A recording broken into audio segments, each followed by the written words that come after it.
3 రోజులుగా కురుస్తున్న భారీ వర్షాలకు ఎచ్చెల నియోజకవర్గం లావేరు మండలం తామాడ, లక్ష్మీపురం, నేతేరు, గెడ్డగొర్లిపేట గ్రామాలలో పెద్ద గెడ్డ ఉప్పొంగి రాకపోకలకు అంతరాయం ఏర్పడింది. ఈ విషయం తెలుసుకున్న విజయనగరం ఎంపీ కలిశెట్టి అప్పలనాయుడు అక్కడికి వెళ్లారు. స్థానికులతో మాట్లాడారు. అప్రమత్తంగా ఉండాలని సూచించారు. రణస్థలంలోని విజయనగరం ఎంపీ క్యాంపు కార్యాలయంలో కంట్రోల్ రూమ్ ఏర్పాటు చేశారు. ప్రజల సహాయం అవసరమైతే ఫోన్ చేయాలని కోరారు. ఆయన వెంట తెదేపా మండల అధ్యక్షులు ముప్పిడి సురేష్, తామాడ మాజీ సర్పంచ్ గొర్లె శ్రీనివాసరావు తదితరులు ఉన్నారు.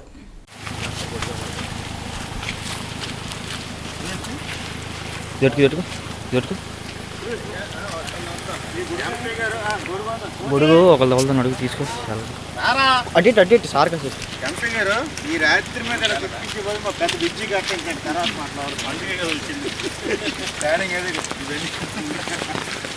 ఇదంతా అర్ధరాత్రి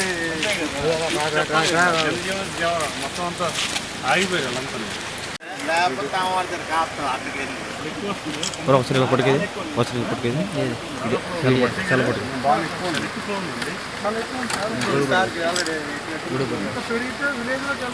వీడియో